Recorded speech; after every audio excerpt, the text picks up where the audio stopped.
Puji Tuhan, Bapak Ibu Saudara yang dikasihi oleh Tuhan. Renungan firman Tuhan dengan judul dipimpin Roh Kudus. Puji Tuhan Bapak Ibu, Saudara yang dikasihi dan yang diberkati oleh Tuhan Yesus. Pagi ini kembali kita dengar dan merenungkan firman Tuhan.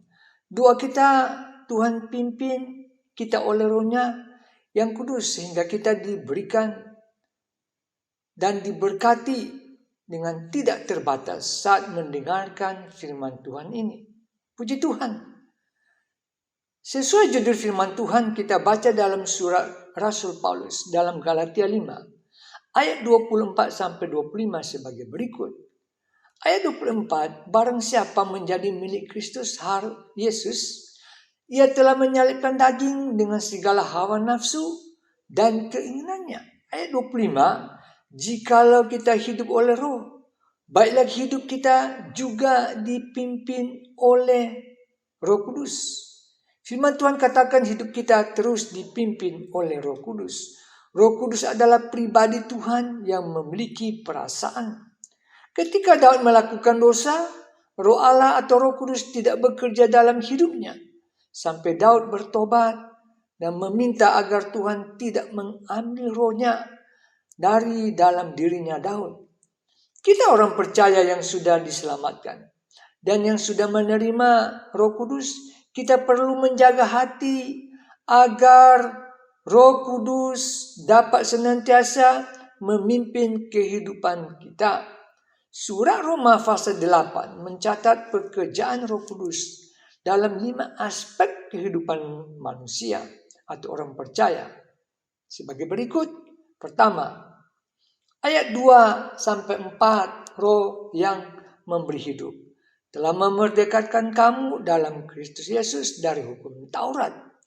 Ayat 3, sebab apa yang tidak mungkin dilakukan hukum Taurat karena tak berdaya oleh daging telah dilakukan oleh Allah dengan jalan mengutus anaknya sendiri dalam daging yang serupa dengan daging yang dikuasai dosa karena dosa.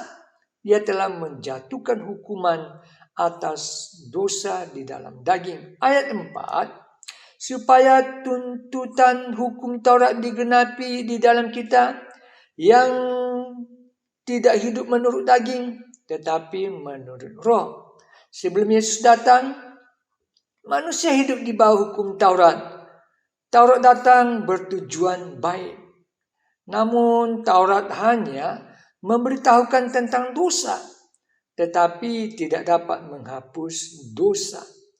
Ketika Yesus mati ganti kita diselamatkan dari dosa dan hidup di bawah hukum anugerah. Artinya kita hidup di bawah pimpinan Roh Kudus.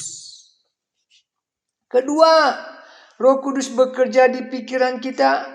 Ayat 5, sebab mereka yang hidup menurut daging memikirkan hal-hal yang dari daging. Mereka yang hidup Roh memikirkan hal-hal yang dari Roh. Ayat 6, karena keinginan daging adalah maut, tetapi keinginan Roh adalah hidup dan damai sejahtera. Ayat 7, sebab keinginan daging adalah perseteruan terhadap Allah, karena ia tidak takluk kepada hukum Allah. Hal ini memang tidak mungkin baginya. Saat pikiran dikuasai oleh Roh Kudus, kita akan hidup dalam damai sejahtera. Hidup dalam daging akan mengakibatkan peperangan dalam pikiran kita untuk hal yang sia-sia.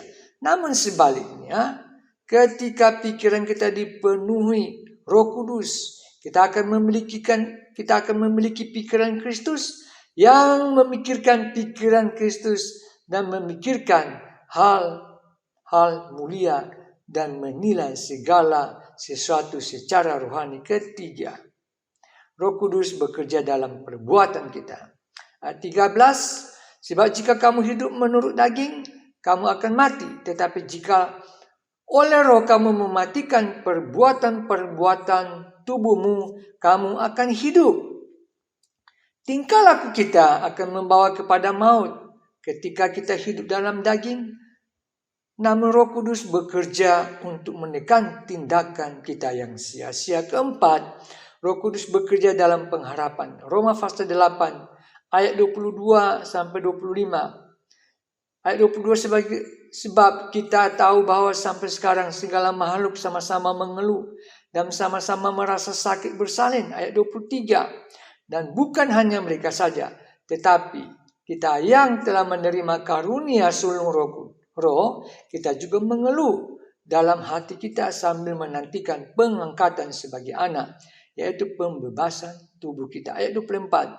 Sebab kita diselamatkan dalam pengharapan, tetapi pengharapan yang kita lihat bukan pengharapan lagi. Sebab bagaimana orang masih mengharapkan apa yang dilihatnya?